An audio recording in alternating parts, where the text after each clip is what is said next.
देख रहे हैं स्ट्रीट बज़ न्यूज और मैं हूं प्रतिमा सा। कटिहार में पूर्व सांसद सह जाप सुप्रीमो पप्पू यादव आज हाल के दिनों में ब्रेन हैमरेज के कारण निधन हुए पत्रकार सज्जन कुमार के घर में पहुंचकर उनके परिजनों से मुलाकात की। इसके बाद 3 राज्यों में हाल के दिनों में चुनाव परिणाम में कांग्रेस के खिलाफ मिले जन आधार पर पूछे गए सवाल पर पप्पू यादव ने अपनी प्रतिक्रिया देते हुए कहा कि कुछ बड़े नेताओं के ईगो के कारण कांग्रेस का यह परिणाम आया है। उन्होंने उम्मीद जताया है कि 2024 में अब भी मोदी लहर को रणनीति के तहत रोका जा सकता है। कांग्रेस का 3 राज्यों में सफाया हो गया है, क्या कहेंगे इसको? ये आप कैसे जानते हैं? प्रॉब्लम क्या है आप लोगों का? पढ़ना लिखना पड़ता है। 9 करोड़ 4 करोड़ 90 लाख वोट आया कांग्रेस और 4 करोड़ 80 लाख वोट आया बीजेपी।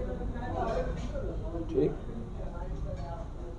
अब छोटी भूल आत्ममुग्ध हो जाना, अहंकारों में कमलनाथ जी का होना और छत्तीसगढ़ में भी में प्राप्त बीजेपी जैसे चतुर चालाक धूर्त से चुनाव लड़ा। उत्तर प्रदेश में बीजेपी ने 4 महीना पहले ही चमार ज़्यादा मुसलमानों के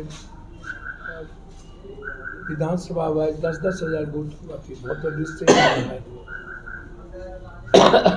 और जहाँ बीएसपी का वोट था कैंडिडेट था वहाँ पर सपा को पैसा दे दिया, पंप कर दिया, और जहाँ सपा का था वहाँ बीएसपी को पंप कर दिया और अपने स्वजातीय दरोगा को बुला के ज़्यादा मुसलमान और चमार के बूथ पर 50% 49% से एक आगे परसेंट हो गया। तुम सस्पेंड किसी भी ज़्यादा मुसलमान चमारों के बूथ पर 46-47% से ज़्यादा वोट कास्ट नहीं है। ये अंतिम तक ये कितनी किस तरह से चुनाव, देश तो कंगाल होने जा रहा है, आर्थिक गुलामी की ओर होने जा रहा है। खैरात में, मार्केटिंग में हर चीज़ को बांट देना, कहते रहना कि मैं इसको कर दिया। तो जो बात आप कह रहे हैं ना, आप इसको हमेशा समझें। बार बार मोदी गए थे मध्य प्रदेश चुनाव प्रचार के लिए, वो तो पहले ही हाथ खड़ा कर दिए थे मैं मध्य प्रदेश नहीं आऊँगा, चुनाव हारेंगे ही है, शिवराज चौहान जाने। छत्तीसगढ़ में अंतिम में गए जब इन लोगों ने कुछ प्लान किया था, तो आप उठा करके देख लीजिए। तो जब वो प्लान किया गया तब वो गए। राहुल गांधी जी और प्रियंका गांधी जी बेंगलोर से निकली और सीधा तेलंगाना चले गए। जहाँ पर केंद्रीय नेतृत्व ने चुनाव लड़ा वहाँ हम शून्य पे थे, विपक्ष में नहीं थे, तब हम चुनाव जीत गए, हमारी सरकार बन गई, मुख्यमंत्री हो गए। और जहाँ पर अशोक गहलोत और सचिन पायलट के बीच में भी थे, लग नहीं रहा था ये संभावना बनेगी। लगातार केंद्रीय नेतृत्व कह रहे थे कि एक आदिवासी पार्टी थी छत्तीसगढ़ में, आप उससे कर लीजिए, आप दिल्ली में, राजस्थान से आपने कह दिया। केंद्रीय नेतृत्व ने तीनों राज्य को, स्टेट को आप फ्रीडम दे दी, नहीं देना चाहिए था किसी भी कीमत पर। जिस तरीके से तेलंगाना का चुनाव लड़ा गया, उस तरीके से ये अहंकार में अखिलेश फखलेश दिग्विजय और उसके बेटा को कपड़ा फाड़ो, हम तो जीत गए, आप इंटरफेयर नहीं कीजिए, इंडिया गठबंधन के चुनाव को, रैली को आपने रोक दिया। भूपेश बघेल जी की नहीं गठबंधन की कोई ज़रूरत ही नहीं है, हम अकेले काफ़ी हैं।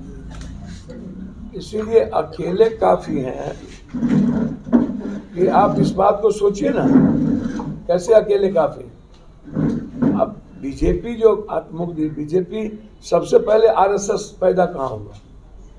मध्य प्रदेश और छत्तीसगढ़। सबसे पहले बीजेपी की सरकार कहाँ बनी? मध्य प्रदेश और छत्तीसगढ़। और उतना हल्के में हम कैसे ले रहे हैं, जबकि एक एक चीज केंद्रीय नेतृत्व बताया जा रहा है। लेकिन वोट तो हम 4 करोड़ 90 लाख लाए इस 4 विधानसभा में, और बीजेपी 4 करोड़ 80 लाख लाई, और अन्य पार्टियों को जोड़ दीजिए, आज भी 43% वोट कांग्रेस की है। कुछ भी बोल देना, वहां से निकले देश को जातियों के बीच बांटने की साजिश हुई। अरे मोदी जी, सबसे ज्यादा बैकवर्ड मैं मोदी, मैं तेली, मैं मोदी। सबसे ज़्यादा बैकवर्ड तो आप ही किए, जबकि आप ओबीसी है या नहीं है ये अभी तक पता नहीं है गुजरात में।